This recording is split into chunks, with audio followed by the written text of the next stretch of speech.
Welcome to Not Another Lunch and Learn. Every Wednesday, 12 p.m. to 1 p.m. We bring in a special guest, whether it's local real estate investors, local real estate investing service providers, our business associates here at the Arizona Real Estate Investors Association.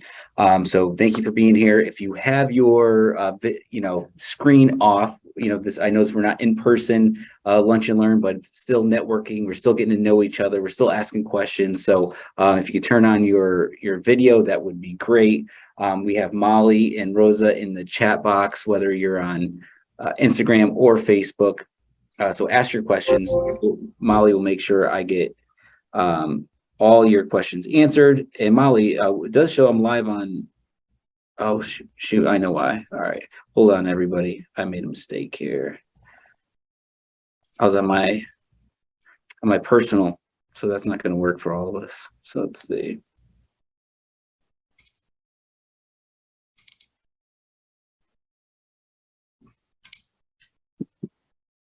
All right. There we go. All right, so as you can see, our website, AZREIA.org, got all our social media handles. So if you want to follow us outside of just email and text within the association, we're on all platforms: YouTube, Twitter, Facebook, Instagram, LinkedIn, you name it, you could follow us on there. I'm going to jump right in here at AZREIA. We've been here for 20 years, supporting real estate investors all throughout the state of Arizona. We're licensed with the national RIA, so we're licensed to represent everybody. We're here to provide local market information, networking opportunities, support, education, anything you need for your real estate investing career. And it's going to take a minute and just kind of let you know what's going on around AZREIA. We have our Phoenix monthly meeting coming up. That's the second Monday of every month at venue 8600. It's our trade show. All our business associates are there, lenders, attorneys, insurance agents, property managers, anything you need for your real estate business will be at the trade show, along with over 200 members networking and meeting each other and building relationships. We also do an in-depth market update, which is a little different. We usually have every other month, we have Tina Tambor. So if you're an agent, you're probably really familiar with her, but we put a little investor spin on that. So we bring information from MLS and the Cromford report to our meeting, so you understand where the market's been, where we're at, and where we're going. It's very important to understanding all this data for your business. And then the next day, the second Tuesday of the month, we go right down to Tucson. We do the same presentation for our Tucson members, and we do the Tucson market update. Then on the fourth Tuesday of every month, we have what's called the Phoenix Real Estate Club. This is a great place where at the main meetings, we give you so much information, so much education, data, market information. We like to, take that to the Phoenix Real Estate Club, have you come down to the office here in Central Phoenix and discuss what you learned. We have all active real estate investors in there discussing what they're experiencing, what they're buying, what loans look like, what strategies are working. So it's a great open conversation with our members. So I'd love to see you at those events. In addition, we also offer up to 15 events a month, and these are what we call subgroups. So outside of our main meeting on the second Monday, we do these meetings all throughout the month in every category. So if you want to get into fix and flipping, we have a fix and flip subgroup. We have a buy and hold subgroup for landlords. We have a beginners group coming up actually on this upcoming Thursday here at the office, raising capital, women's group, cash flow 101 board game. So we have, like I said, you just got to go to AZREIA.org/calendar to check out the events and see what group is going on, per week. And we'd love to have you over. And our main educator for this week, or this month, is Anthony Chara. So Anthony's owned over 2,000 units of apartments.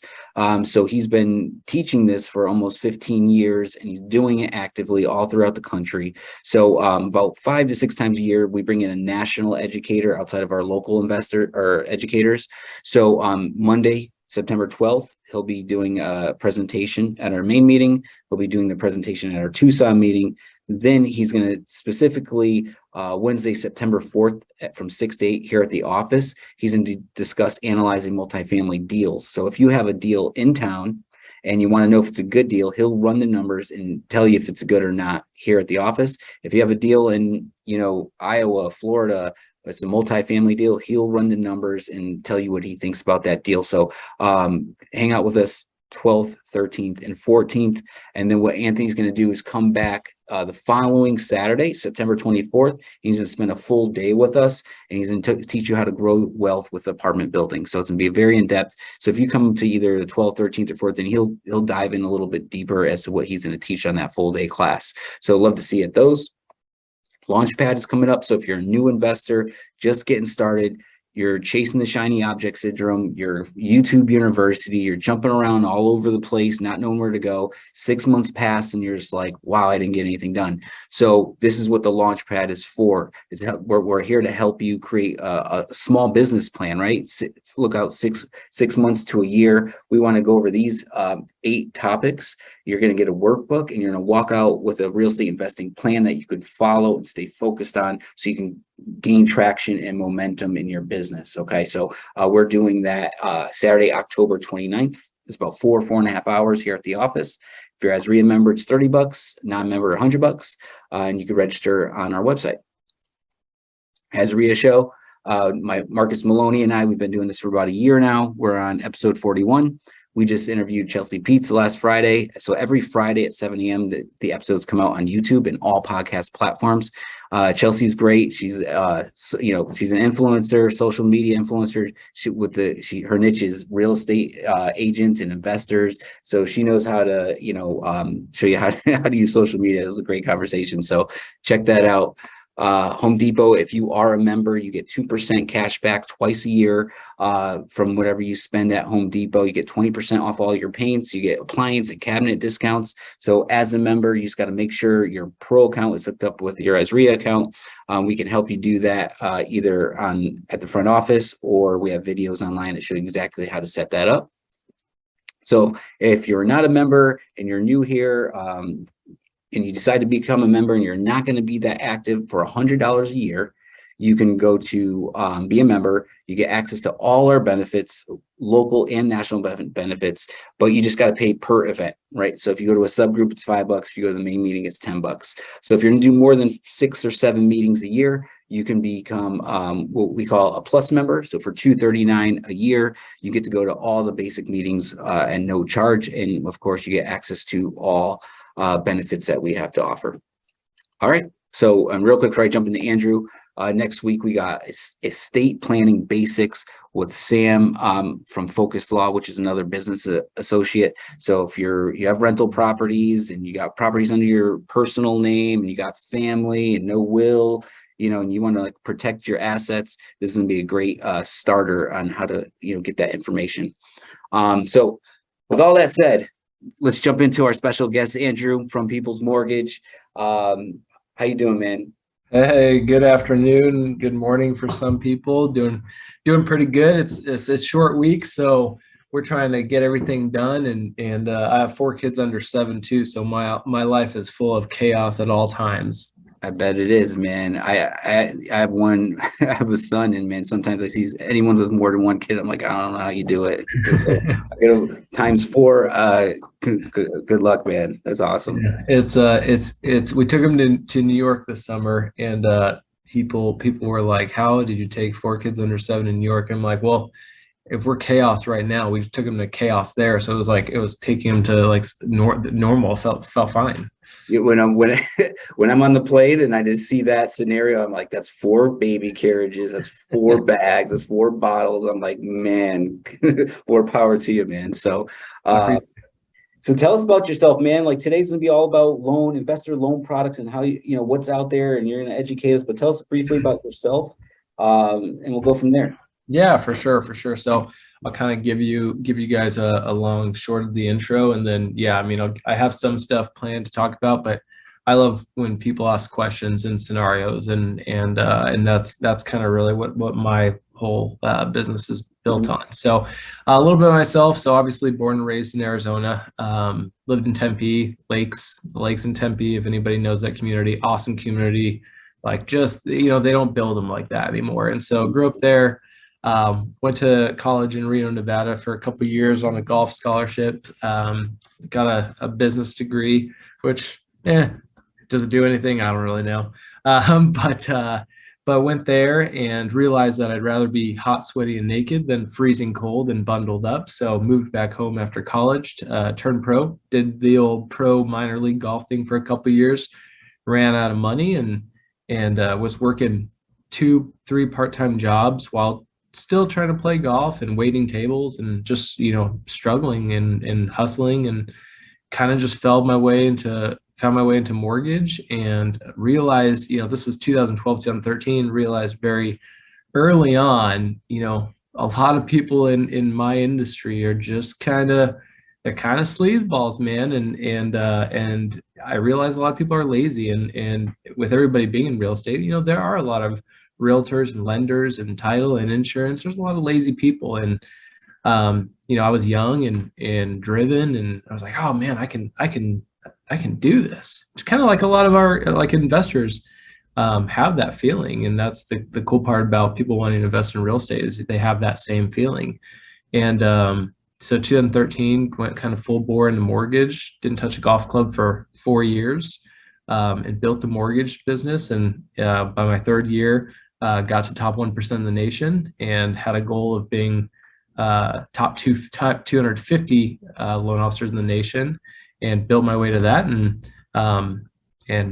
did it, and built a team, slowly but surely. Just brought on a coordinator, and every time we grew a little bit bigger, brought on another coordinator, because as business got busier, in the sense of having principles, right? Mhm. Having good communication practice, and being available 24/7, being willing to do the creative stuff and the fun stuff and the hard stuff as far as loans are concerned. um, I'm an investor myself, and having a different approach to just being a lender, right? Just being a guy who's just there for lending, but actually like strategizing with clients, and kind of like in your slide a few slides ago, building a team. I saw a team building your game plan of a team, and that's the philosophy I took as far as lending. Is I want to be that team for clients, and also I want to have my team be that for clients, as opposed to, hey, I'm Quicken Loans, and call me, and I'm going to go lead chase and stuff like that. And so we built a business purely on referral, from an educational standpoint, from a team standpoint, and just got bigger as we have grown. And I've had the same employees for the past 7 years now, where all our kids are growing up together, and we're a family, which I'm very proud of, because it shows that we take pride in our business, and our coordinators want to close deals more than probably the clients do sometimes, and they're very driven, and it's a good group of people. And so, yeah, I've been in it for about 10 years now, as I've been doing my investing, and my wife and I invest and do all that fun stuff. And and I take the approach nowadays of helping other people become investors, or helping my already investors acquire more property. But we try to do lunch and learns and dinner learns, and a lot of lenders don't do that. They're just here for the deal, and I'm not here for the deal. I'm here for the long-term relationship. I like to think of it like, you have a financial advisor. I'm your mortgage advisor, but tied to creating more financial wealth through real estate, and using loans. Mortgages are just tools to acquire properties, and that's kind of the concept I've taken. So yeah, we value communication, creativity, and continuity, and nobody's being there. And now I have 4 kids under 7, and we're going hard 24/7. Love it, man. So let's jump in. So we have all walks of life, right? On Zoom, Instagram, Facebook. So if you're just hopping on, make sure to drop your question. We'll get it answered. So everyone has a different strategy. So do you cover just Arizona, or can you lend in different cities and states? So I just want to make sure this applies to everybody. Yeah, so I lend in 37 states. People's Mortgage, it's kind of the best of both worlds. So a lot of people are like, hey, we're not a bank. You're not Wells Fargo. We're not US Bank, but we're also not, an online lender, Amerisave Mortgage, which if anybody pays attention, a lot of online lenders are going out of business right now. It's an interesting time in the mortgage world, because everything was going bonkers for the past 2 years, and the spigot has has been turned off, but it's been turned off for the people who got in for the quick, the quick buck over the past couple of years. Same thing with real estate agents. Anybody who got into real estate or mortgage who aren't thinking long term. Like I think the stat was like 75% have already dropped out. And Wow. when it comes to mortgage companies, a lot of those companies are also dropping out. A lot of the online call centers, the lenders like that. So it's been a very interesting time. But people's mortgage, so you hear the word banker and you hear the word broker. We're kind of the best of both worlds. We are a direct lender to Fannie, Freddie, Ginnie. So we do all the normal traditional stuff. But then we have 400 other products, and we also broker loans too. We also have, many different investors that we do the creative stuff too. So, I'll use the example of Quicken Loans, like, they only do traditional easy stuff, right? Call center, all that stuff. Same thing goes for like banks, Wells Fargo, and all those places. But we do it all. We have the best of both worlds. So if I can't just do a normal traditional loan for somebody, then I can go do a DSCR, investor cash flow loan, which we'll talk about in a little bit, and take that to a different investor. So like our box per se is huge. It's ginormous. And within that, we have a bunch of different boxes, as opposed to if I'm just Loan Depot, I really only have this box per se, or if I'm just US Bank, I have my box right here. As we have this large umbrella of a box that has multiple different options to choose from. So that's people's mortgage, and obviously we're based out of Tempe. That's where our corporate office is, which I love because I can go chat with my underwriters or go get with compliance and make stuff happen. I don't have to call another state, but we are licensed in 37 other states. And we have branches around the country, but me and my team, we service all those. Like I got a contract in Utah today. I got an investor in Ohio picking up some properties. We do as many states as we can, and we're always looking to pick up other states, but right now we're in about 37 states. Love it, man. So I got a question popped in from Roger. Just started out in investing. I don't have any properties at the moment, and I just recently only been approved for 150K. Should I try my luck in AZ or continue to educate myself until I can afford this specific market? So that's a good question. I'd have to dig down deep, because the question would be, are you pre-approved for 150 for a primary home or investment? When you don't own one, I'm guessing it's a primary home. And if you're looking to just go invest property, we got to make sure that pre-approval is for an investment first and foremost, because there are two different pre-approvals there. If it's for an investment, then that's more of a personal preference type thing of where do you want to be, because there are other markets where you can get better priced homes, cheaper homes, and maybe make the same cash flow. I have a lot of people looking in different suburbs outside of Knoxville right now and in other states, and that's just one example. But what I would make sure there is that your pre-approval is for either a primary or investment. If it's a primary, then obviously you have to buy where you live with that pre-approval. If it's investment, then the sky's the limit. You can go make that happen. But what I would also recommend is on pre-approvals, always make sure that depending on where you're getting that pre-approval from, that it has been what they have reviewed. A lot of times, investors and clients for primary homes or even second homes, they'll go online and get a pre-approval from a loan officer, a mortgage company, a mortgage broker. And a lot of times you'll type in your information if you're just going online, and it'll spit out, a generic pre-approval letter. You never want to take that to an offer, because that thing is as good as me throwing some numbers down on a piece of paper. Our philosophy is we take the time, even though we are fast, we take the time to make sure that every approval is legitimate. We validate all the paperwork before sending them on their way. We make sure that those options like are kosher, because there's a difference between when a client tells me what they make versus what they make. And there's a difference between what they think they can afford and what they can afford. And it goes both ways. So make sure that also that they've reviewed all your documentation to put together all the options. I was telling Mike the other day, it's all about options. Our philosophy is is, I give the clients and give the investors every option they have. Option A, B, C, D. Here's 4 different routes you can go as far as your loan's concerned. Some are easier than others. Some, so do you want to go DSCR, investor cash flow, versus a traditional, or do you want to go a bank statement asset-based loan versus the DSCR? All will carry different interest rate and fees, but all will have their own variation of difficulty as well. So you definitely want to make sure, I believe your name was Roger, make sure they validated all the information, and then also make sure whether that's for a primary or an investment home specific. He did chime in and say it was primary. Primary. Okay, so don't go to another state and use that to buy an investment, because if that's a primary, you have to buy where you're living with that. That's one you're going to have to live in.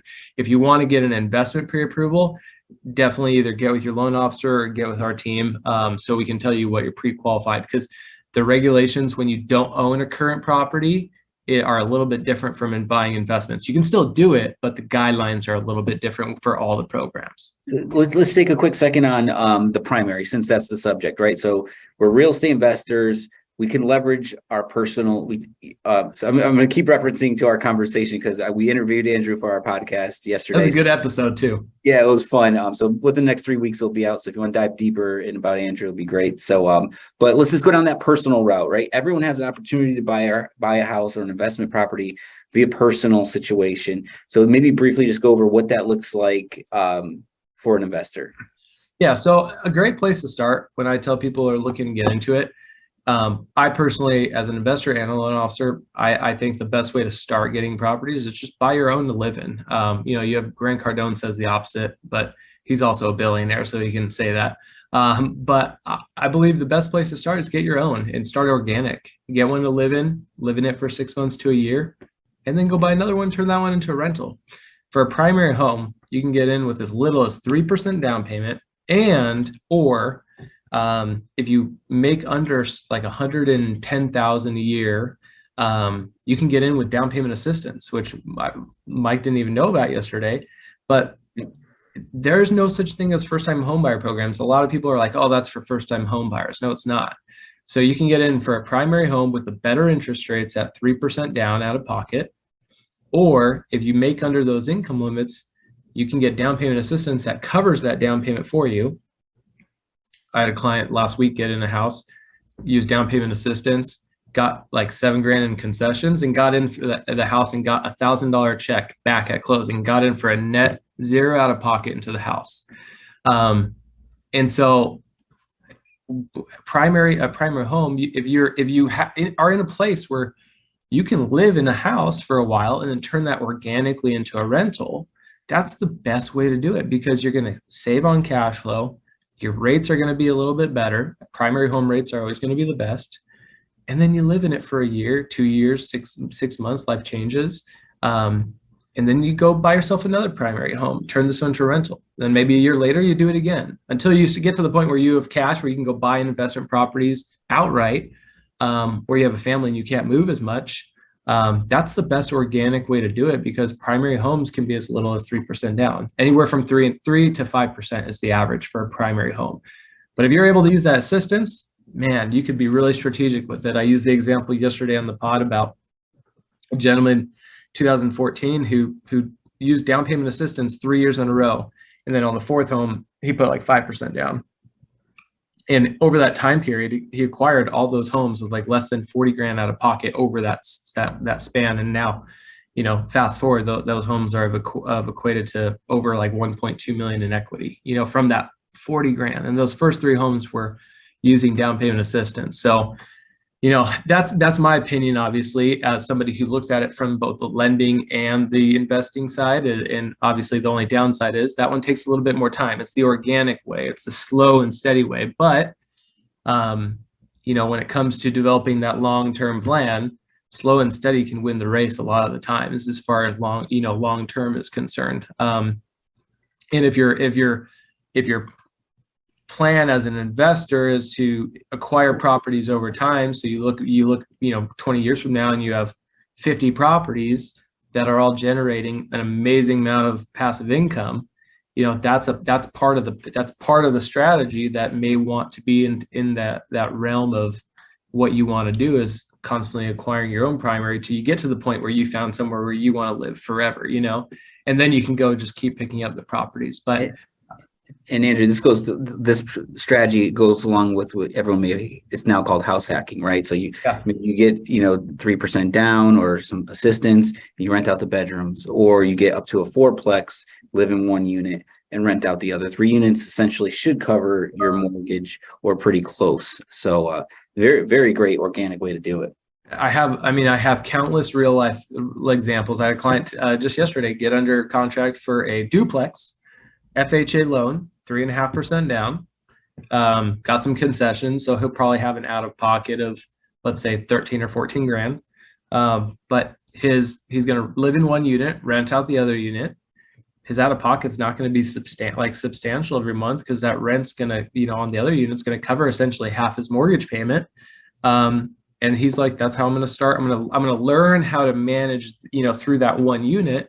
And he has some big goals. He's like, hey, all right. And then in a year or so, I'll go buy something else. And whether it's going to be a multifamily or another one, that organic way, is proven over time. And obviously then you diversify your investment strategies. But I think that house hacking approach is just one arm of the investor play. That's a proven strategy, over time.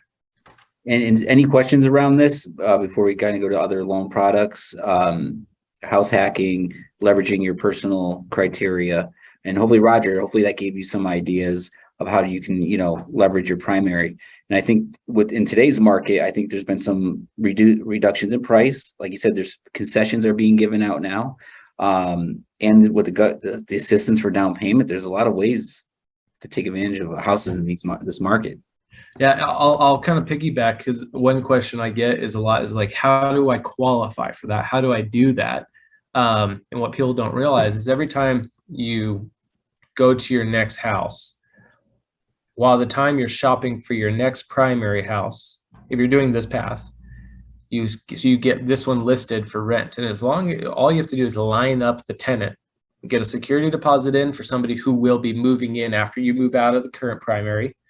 And then we're going to use that rental income from the vacated property to offset the payment. So as you do the strategy over time, your debt to income ratio theoretically never changes too much because we're going to always try to be offsetting that payment with that income as you do it. So that's a question I get a lot. Awesome. And do you provide any resources or help? So if people need help with their credit, they need help with debt to income ratios. Do you provide resources along those lines if they're not ready right now to get on track? Yep. So we take the approach of, obviously in the perfect world, when you apply, you tell me kind of what your goals are. Like, hey, what are you looking to do? I'm looking to do a primary home. I want to acquire property over time. I want to buy a second home that I combo as an Airbnb. When I'm not using the second home, I want to buy investment properties. And then from there, I say, can you do that? And here are your options. So hopefully I say like, you can do that and here are your options. If I don't say that, then I say, hey, you can't do that, but here's what I recommend moving forward. Is it a quick fix? Is it a long-term fix? If it's a quick fix, that's like usually like, hey, you didn't claim enough on here. Like, let's make an adjustment here. Your credit is below where we need it. Here's 3 things that you should do that should get your credit score up. We have tools that tell us exactly what needs to be done to boost credit, 20 and 40 and 60 points. Or if it's, hey, you need this much more money, like now you know exactly how much money you need. So the key is, if you want to get to where you're going, you have to create that foundation of a starting point. And that's my job to do, is tell you, like, how does that foundation look good now? Is it sturdy? Are you ready to go? Are you ready to start building on it, right? Or is the foundation not ready? Like, hey, you have X, Y, and Z to do. This could take 3 months, it could take 6 months, but at least like where to start. And the reality is just taking the initiative from there. A lot of people want to buy property, a lot of people want to do that. And to motivate people, it's kind of sad, but this is the motivation of like worth it. We're going back to like laziness and like you want something, but you gotta be willing to work for it.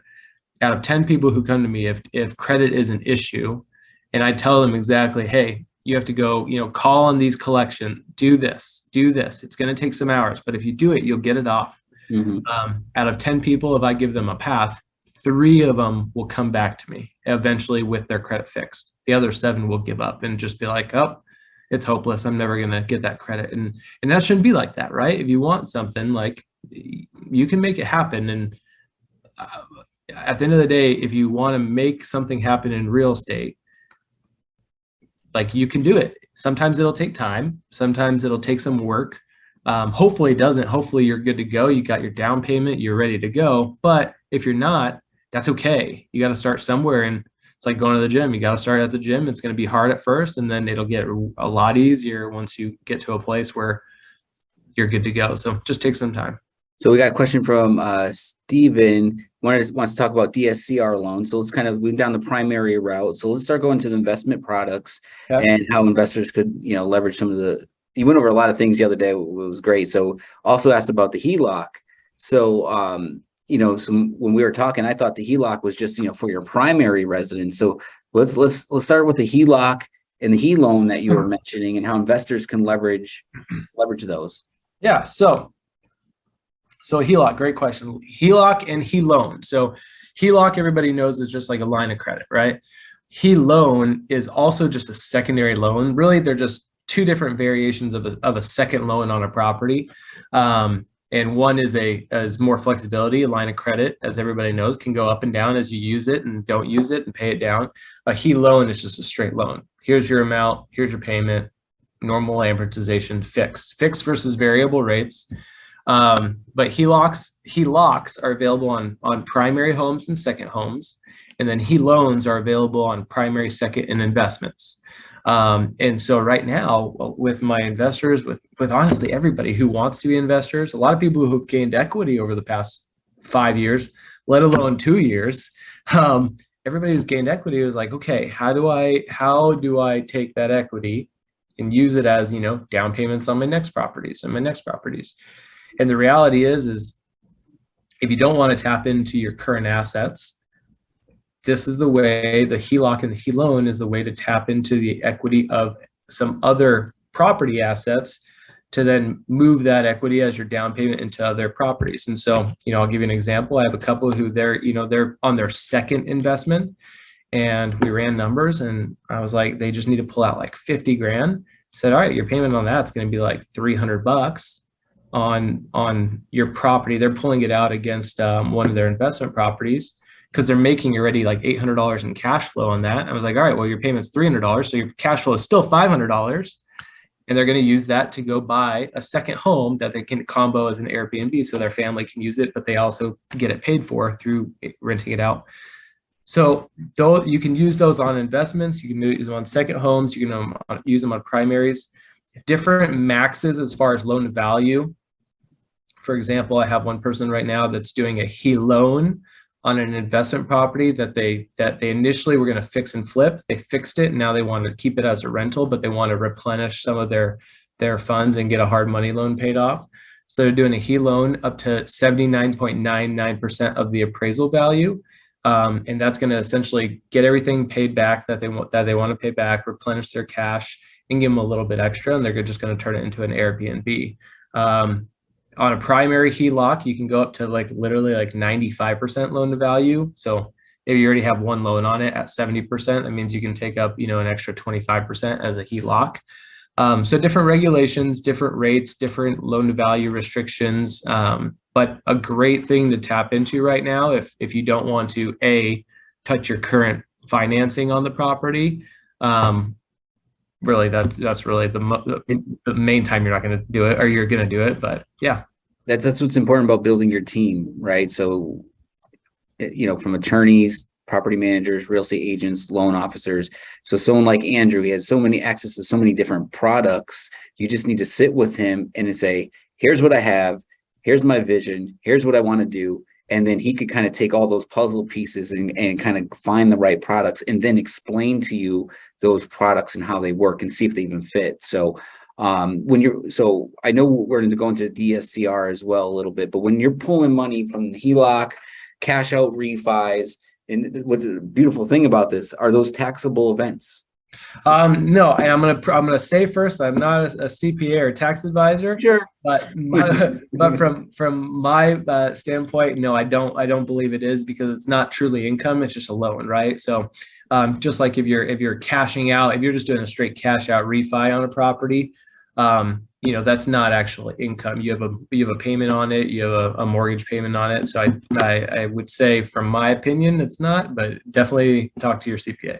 But think about it. That's why, a lot of us that want to become real estate investors, we want passive income, we want financial freedom, right? It's not flipping houses, right? It's not buying and selling, but although it's a great way to make quick lump sums of cash, but Uncle Sam, depending on your tax brackets, and take 20, 30, 40% of that every time you flip a house. If you make 50 grand, no, man, 20, 30, that's going to Uncle Sam. So it's like what he's saying, he had a client that pulled out 50 of the house, and right, takes that 50, puts it into another project, right, and buys another asset that produces income, all while still cash flowing and owning that first asset without selling it and getting rid of it. I can tell you, I sold a lot of properties I wish I never sold, just because I didn't know what I didn't know, so Amen. I can tell you one right now that drives me crazy off Hayden in Indian school. oh man, yeah, it's a nice area. So cool. So you got so I didn't even know till the podcast interview that you can borrow money on like a HELOC, loan off of an investment property. I always thought it was my personal. So because recently I tried to do a HELOC on a personal, but what I did was, the way it's us as investors, the way I'm structured, I'm not that bankable, right? Because all the LLCs that I have, all the joint ventures, all the K1s, once you put all this craziness in front of an underwriter that doesn't understand investing, they just close the file. And they didn't even tell me that they've canceled my file. They just let me hanging. So, is there anything around that? Like, I know we kind of went into the strategy in the beginning, like becoming bankable. We talked about this with Augie a couple of weeks ago, but I don't even know where I'm going with it, but like, what can we do to look good on paper? Yeah, so great question. So, and you are right, Mike. Like a lot, like HELOCs on investment properties was non-existent. Yeah, and Um, that's great. like literally non-existent, and that's where so a lot that's the beauty of our company. Our owner's 78 years old, and the dude still slings loans, right? So you're a sales customer oriented company when your leader is still doing it because he loves it so much. And so a lot of times I go give my advice on what we need as a company for different products. And so this HELOC, for example, we're just constantly always searching for investors where we can take loans to and broker loans to or sell loans to fit demographic. And me being in AZREIA for almost 8 years now, that is something that I was asked about a lot previously. And luckily we found, a HELOC company that does investments. So that's kind of what my prerogative is, excuse me, is trying to always, me and my partner are always trying to find different loan products that may benefit us and benefit our clients. As far as the documentation and bankability, I'll be upfront on the HELOC. Those are a little bit more strict. Those are going to look at your net income. Those are going to look at, your K1s, your tax returns, all that fun stuff. Now, that's where, don't assume the worst until I look at it, because sometimes I've had clients who are self-employed go to a different company, a bank, a Quicken, a generic place. Then they came to me and I was just like, this place did not know how to calculate your tax returns as far as usability. So don't always assume the worst until you have somebody who knows investor products, who knows investments and knows all those calculations to make sure, because man, a lot of people miss stuff on those. And especially when it comes to investors, there's a lot of stuff you can add back in. So that's my advice there. But the current HELOC product is a little stricter. We're trying to work on one that's a little bit more flexible. But that's where options come into play. Yep. when it comes to bankability, as far as other loans, that's where we have other options available. And we'll start with DSCR because that was the question. Then I'll touch base on some other products. DSCR is your investor's gold mine of a product, right? DSCR stands for debt service coverage loan. What that means is, and I call it investor cash flow because that's way more understandable. But the debt service coverage loan is your investor's paradise of there is no income documentation in the file, because the reality is like as you start acquiring and you become an investor who has a lot of documentation, that is just a pain in the butt. And like I remember in 2014, my first like big investor client had 240 properties and his tax returns were like 2 feet high. And that's when I was all paper file back then. And it was just like, man, this is a nightmare of a file. And so the investor cash flow loan takes out all the income documentation. You're not qualifying off your income. You're not qualifying off your W-2s, your 1099s, your K-1s, your businesses, all that's out of the file. All we're looking at is when we get the appraisal, so you get into contract, this is a 20% down product. When you get into contract, we order appraisal just like normal. That appraisal is going to give us an estimated market value of the house, but it's also going to give us an estimated market value of rent. The property qualifies off of that estimated market value of rent. As long as it's 70% or above of that mortgage payment, then the property qualifies. So let's do a simple example. If you have $1,000 mortgage payment, as long as the market rent on that property, the market value opinion of rent is $700 or above, then you have a qualifying loan. Now, hopefully it's higher. You know, they do it in different brackets. If it's 70 to 80%, if it's 80 to 90%, if it's 1 to 1.1%, if it's over 1.5% of the mortgage payment, your rate options vary. So hopefully I have a high market rent versus the mortgage payment. But that is how that product qualifies. It's basically just looking at this income asset and qualifying strictly off that. Kind of like when people go get hard money and private money loans for fix and flips, they look at the ARV, right? They look at how much is going to be worth, and they go to the hard money lender, say, this is what I want to do. This is how much it's going to be worth. Give me a loan. This is kind of that version of that for investors who are on the long-term path. Is they're looking, what is this going to rent for? What is your mortgage payment? If the rent is 70% or above, you're good to go as long as you have the down payment and maybe a little bit of reserves. Question there, Andrew. Any other restrictions? Do they deduct any expenses like HOA? No, I mean, that's just going to be added. So the HOA is just part of that payment. So we look at the payment of the house, and that payment's going to include your principal and interest, your homeowner's insurance, your taxes, and your HOA. So that equates to what we call your housing expense. So if that housing expense is $1,000, as long as that market rentability of that property is 700 or above, then you're good. So the HOA is factored in just in the sense of it's part of the housing expense. Love it. So now you went over the DSR. So this is like what Andrew said, no docs, right? You're not looking at, you might pull the credit just to see gauge the interest rate. Is that right? We'll look at credit because there is a minimum credit score for that product. It's usually like 620. Okay. So we'll pull credit because correct. It'll be, are you eligible to just get the loan in general? And then where will your interest rate be? And then we will look at your assets. We just have to validate where the assets are coming from. Got it. So now let's flip this, right? So he just told you how to go purchase a property. So it's most likely going to be more of a turnkey property, right? Investment property, because it got, inspection, bank loans. So they're wanting appraisal. So it can't be a total junker. So this kind of flips into the BRRRR method would be the next level, right? Buy, renovate, rent, refi, repeat. So there's a lot of moving pieces, a lot of different variables there. So this case, you might maybe go get a hard money loan first, right? Or you might pay all cash for the acquisition of the distressed house and the repairs. But after that, you're going to want to get it rented and then refi to get as much money as possible as you can back. So, but you're going to want to talk to Andrew first, because you got to lay out the whole game plan. So make sure you can get this DSCR and get as much as your money back first. So can you talk about like doing the cash out version of the DSCR? Yeah. So that's a great scenario.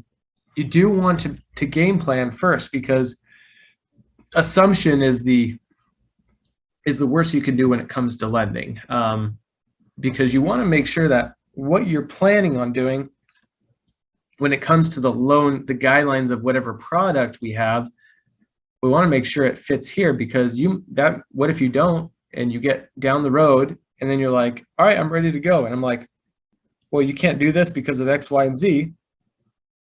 Then you're going to look at me and be like, oh crap. And now you're stuck, right? And so what you want to do is you always want to plan ahead, be proactive. Come to me, tell me what the goal is. Okay. Because I'm going to let you know what A, B, C, D, what your program choices are. And then if you come to me and say, okay, I found this property, it's going to need some love. I'm going to go get a hard money loan. I'm going to put this much into it. I'm going to, I think it's going to be worth this. Then I can plug in those numbers and be like, okay, we're going to do a hard money loan. He's going to do a cash out within X months. And the reason I say that is because let's say I have 5 different DSCR loans. Every loan might have different time frames as far as how soon you can cash out from that property. Does that make sense? Versus, let's say you're going to get a hard money loan, and then that hard money lender is also going to give you the cash for the renovation. So it's really just one loan to acquire the property. That's different.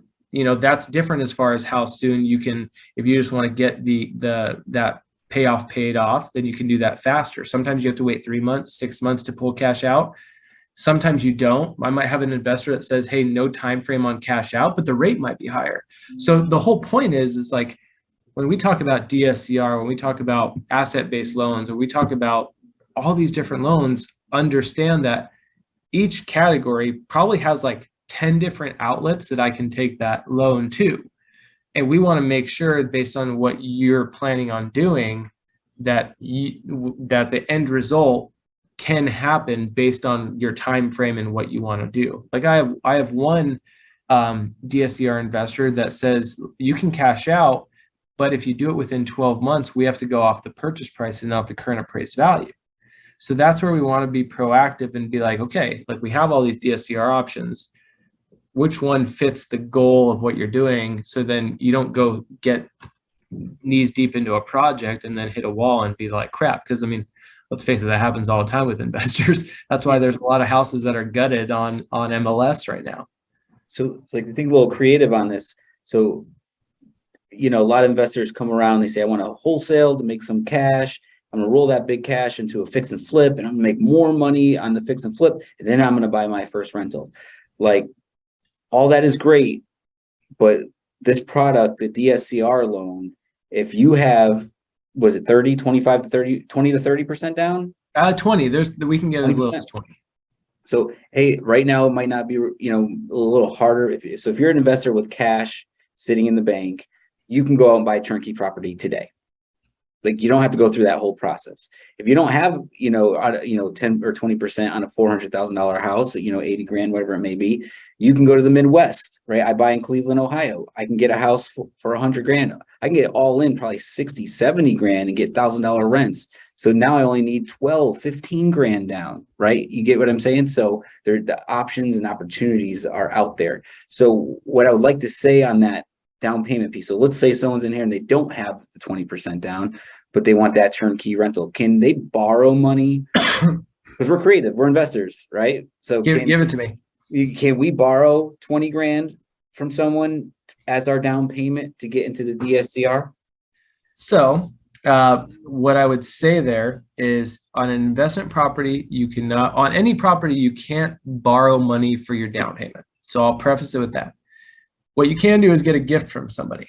That's on a primary home. I should rewind. On a primary home and second home, you can get a gift for down payment. On an investment home, you cannot get a gift. But keep in mind, I'm only looking back 2 months on bank statements. So whatever happened previous, wherever that money is sitting in your account, whether you had money under the mattress, whether you had gold bars that you needed to sell, I would never know. Let's say you had 100 grand in the bank account and the past 2 months were all fine deposits, nothing weird, but like you deposited that money 3 months ago, 4 months ago, I would never know where that came from. Does that make sense? So we're looking back 2 months from now. If there's no weird deposits or you're not getting that money simultaneously, we're just making sure whatever money and deposits in for the past 2 months are all clean and kosher. And that means, making sure the deposits didn't come from something weird or money laundering. But more so, gifts on investment properties are not allowed. But I'm only looking at the past 2 months. So creative question from David here. I love it. Can 10%, let's say it's, all right, first we'll start with David. Can 10% of the 20% be seller carry? So if you're talking directly to the owner, right, can they carry back 10% of that? How do you look at that? Unfortunately, on our side, no, they're going to look at the loan to value of the property on a DSCR, your max loan to value. Because in that situation, really your loan to value would be 90%, because in reality, the seller's carrying a 10% loan. The max is going to be 80% on that one. So that one would not work in our situation. There are certain loans where you can do some type of seller carry combo, but you're still going to have maximum what we call a CLTV, a combined loan to value. So that's where you have to kind of gotta play around and make sure it works. But on that DSCR, no, you could not. So essentially you put 10% down and then have a 10% seller carry. That would not work. What I can tell you, and I'm working on this, so I'll have Mike, once I get it, blast it out. I'm working on a 10% down investor loan with no PMI. That's what we call a 30 paid in 15. So it's a 30-year payment, but you have a balloon due in 15. So it lowers your payment dramatically to increase your cash flow, with the thought of, like, you're not going to carry that loan for probably 15 years. But it's a 10% down investor loan. That's what I'm working on currently getting. Wow. And that's Arizona, countrywide? Yeah, the goal, I mean, we'll probably, we have an investor who we know does it. We just got to get signed up with them. And for sure it's Arizona. The other states we got to verify, but that's kind of like my baby if I can get it. So that's what I'm working on. So as soon as we get it, Mike, I'll let you know. Love it. So I'm going to speed up because we are running, but we are going to go over one, if that's okay, Andrew, just a couple minutes. I do want to touch on one more topic. Yep.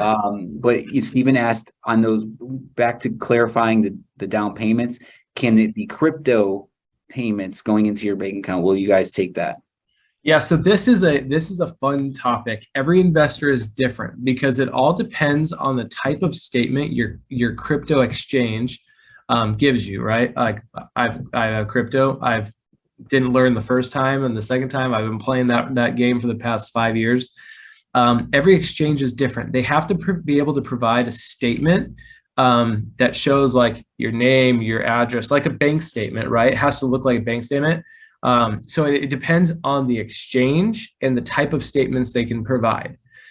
Some of my investors don't care, like they'll just take whatever asset statement that the exchange will provide.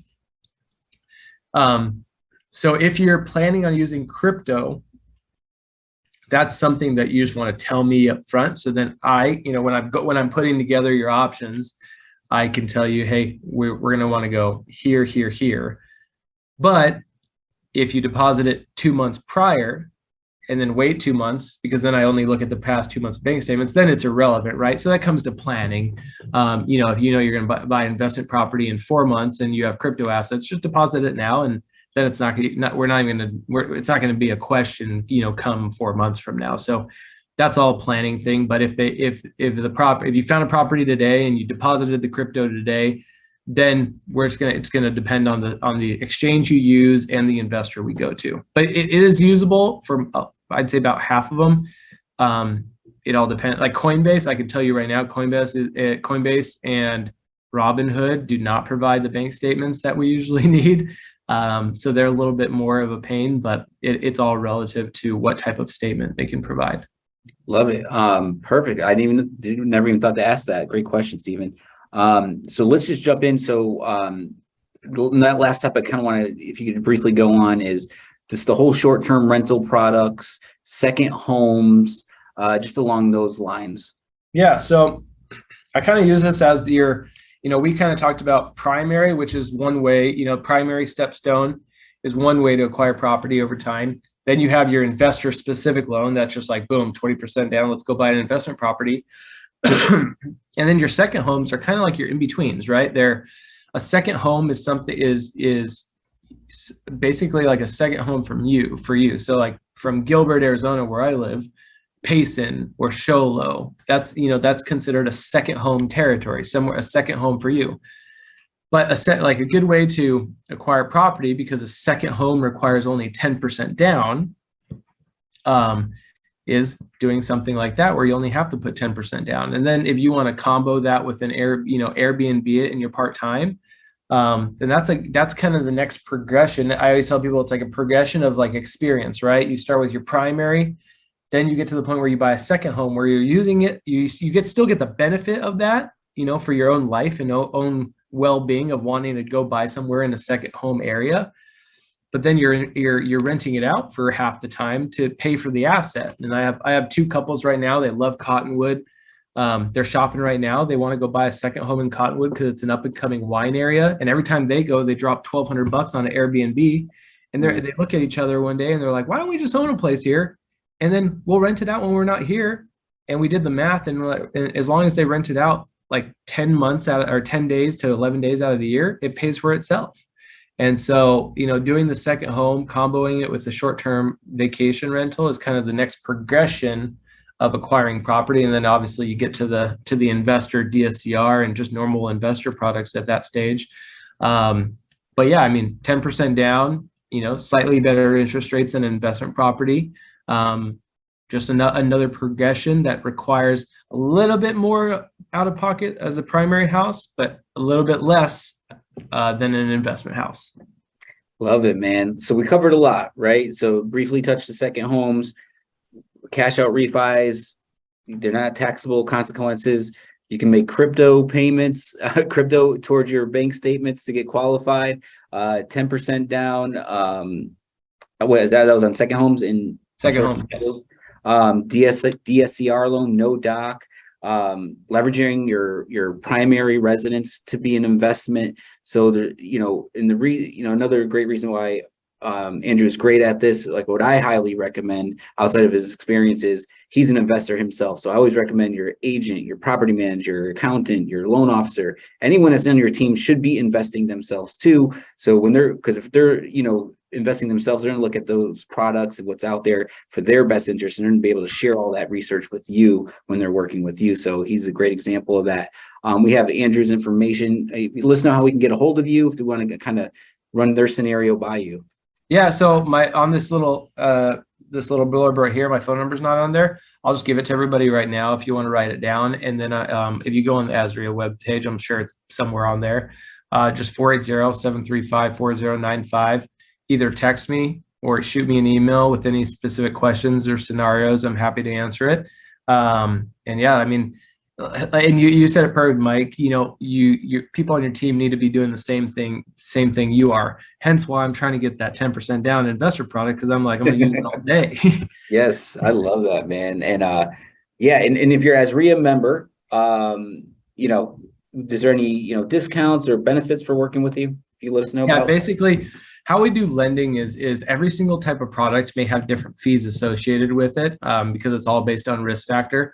For my branch, our general lending fee is $1,500. AZREIA members get 50% off that. So essentially $750 wiped off just their general lending fees. And that's just your base lending fees. Again, you might have another product that charges a 1% origination or something like that. Every product's different. But as far as like your base lending fee, you get $750 off. I amazed myself. I'm thinking about that. I didn't realize you gave 50% off, because I'm thinking if you go $100 to become a member, $239 a year, I'm selling myself. You go to Home Depot, you get 2% back, you get 20% off your paint. So when you fix the place up, that's just hundreds of dollars. You're going to get 50% off. The lending costs another $750 just by being a member. So I love it. Paid for itself on your first loan. Wow. So thank you, man, for even offering that. I didn't know it was that much. So hey, this is gonna be replayed on Instagram, replayed on Facebook. If you are on the Zoom call and you want, the recording, just let us know, reach out to Molly. Otherwise, that's all we got for today. Call Andrew with any loan officer questions. And we're done. I appreciate everyone's time. Guys, I appreciate it. Look forward to meeting more people. We'll have Brandon from my team. He'll be at the meeting next week. Brandon's kind of my right-hand man. He has a beard too, so you won't miss him. Yeah, we look forward to it, and we're happy to help anybody. All right. Thanks for spending your day or time, your afternoon with us, man. Appreciate that. Bye, guys.